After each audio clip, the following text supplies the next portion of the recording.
Dimulai di taman bermain di mana Goki mencuri jiwa anak-anak kecil di Orb of Baast, salah satu dari 3 objek yang dicari Koenma.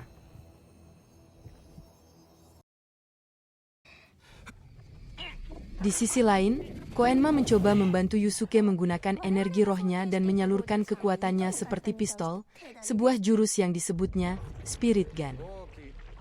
Namun, Yusuke tidak mampu menunjukkan jurus tersebut di depan Koenma yang membuatnya marah.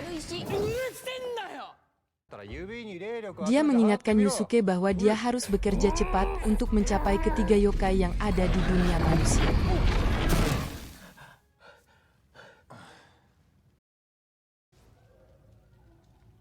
Saat itu, Koenma, Yusuke, dan Botan mengetahui tentang kejadian dari taman di mana jiwa anak-anak kecil dicuri dari tubuh mereka. Yusuke dan Botan mengunjungi anak-anak yang dirawat di rumah sakit dan Yusuke marah dengan tindakan tersebut. Dia berjanji untuk membuat Goki membayar dan memutuskan untuk menyerang yokai tanpa sepenuhnya mempersiapkan diri untuk serangan itu.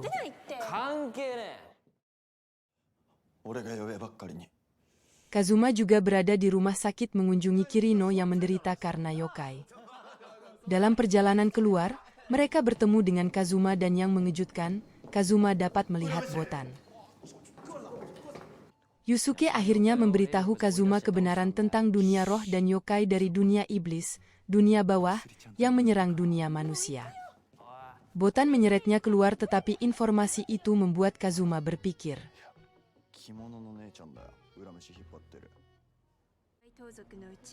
Botan dan Yusuke mencoba memahami motif Goki di balik serangan itu dan mencoba menyusun rencana untuk menemukannya.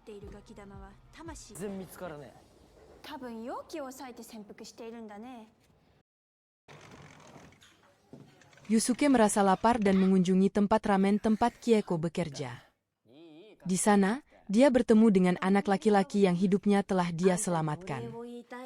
Anak laki-laki itu tampak khawatir dan ibunya memberitahu Yusuke bahwa dia mengkhawatirkan teman-temannya yang jiwanya dicuri dari taman terdekat. Yusuke mengetahui semua tentang lokasi Goki dan pergi ke sana bersama Bota. Dia melihat Goki pergi dengan orb dan mengejarnya.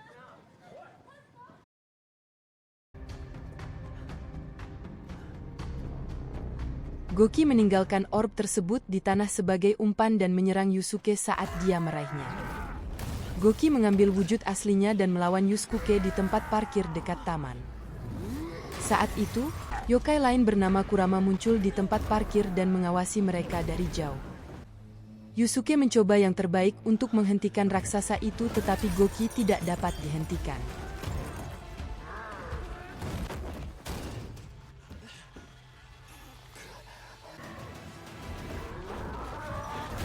Yusuke mencoba menggunakan jurus Spirit Gun tetapi dia tidak mampu menyalurkan kekuatannya. Namun, anak kecil yang nyawanya diselamatkan Yusuke muncul dan mencoba membantu Yusuke.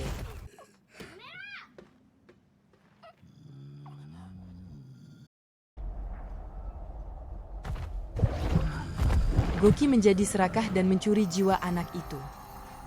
Alih-alih memasukkannya ke dalam bola, Goki mengancam akan memakan jiwa anak kecil yang membuat Yusuke marah. Dia melompat ke leher Goki dan membuat Spirit Gun bergerak ke dalam mulutnya, menjatuhkannya seketika. Goki mati dan bola itu melepaskan semua jiwa anak-anak yang dia kumpulkan di dalamnya. Jiwa kembali ke tubuh anak-anak sementara Kurama melihat apa yang telah dilakukan Yusuke.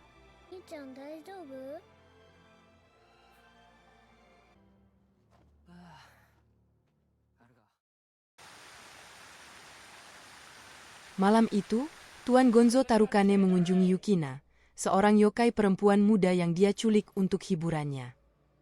Yukina terjebak dan disiksa di dalam sangkar di mana Tarukane mencoba mengumpulkan air mata es dengan mencoba membuatnya semakin menangis. Tarukane pergi dan meminta anak buahnya untuk menjual air mata es dengan harga tinggi sambil membicarakan kesepakatan yang telah dibuat Sakyo.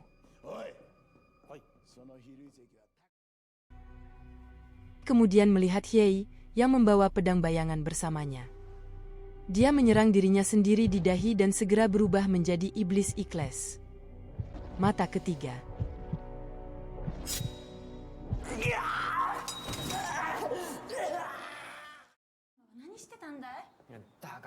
Keesokan paginya, Kazuma melihat Yusuke bersama Botan dan mendengar mereka berbicara tentang artefak ketiga. Botan memberitahu Yusuke bahwa yokai ketiga adalah Kurama yang memiliki cermin kegelapan alias Forlorn Hope. Dia menambahkan bahwa siapapun yang menggunakan cermin harus mengorbankan nyawanya demi satu permintaan, tidak peduli seberapa besar keinginannya.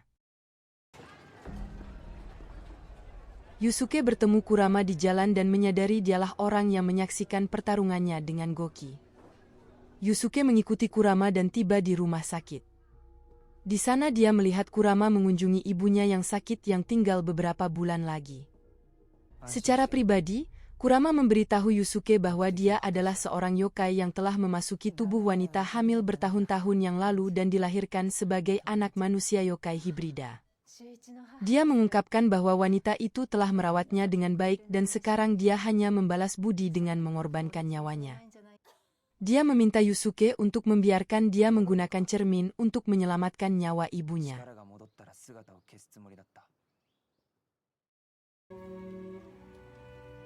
Botan menjadi emosional setelah mendengar cerita Kurama dari jauh sementara Yusuke memikirkan kembali situasi Kuruma di toko ramen. Yusuke mengobrol dengan Keiko di sana dan menyadari bahwa tidak tepat bagi mereka untuk menilai Kurama hanya karena apa yang dunia katakan tentang dia tetapi mempercayai tindakannya. Botan bergegas ke toko ramen dan meminta Yusuke bergegas.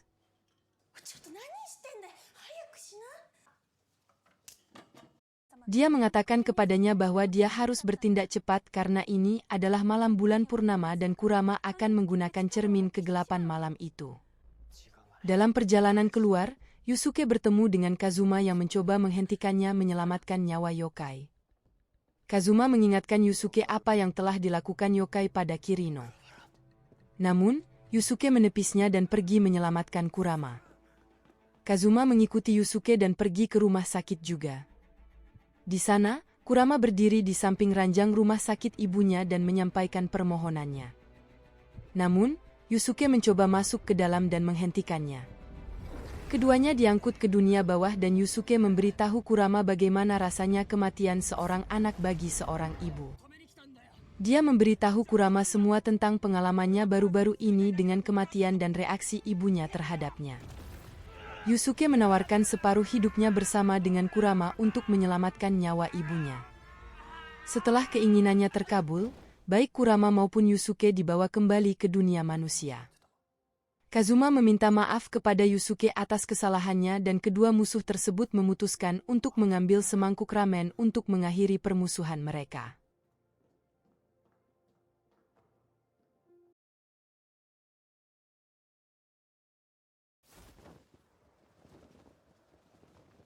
Pada saat yang sama, Hiei, yang memiliki air mata es lagi, menggunakan jaganya untuk melacak lokasi air mata es Yukina. Dia berhasil menemukan sopir Tarukane yang sedang dalam perjalanan untuk menjual air mata tersebut.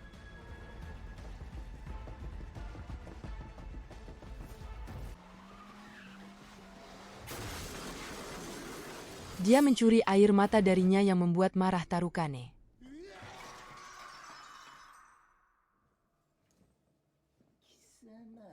Dia memutuskan untuk setuju mengirim Yukina kepadanya.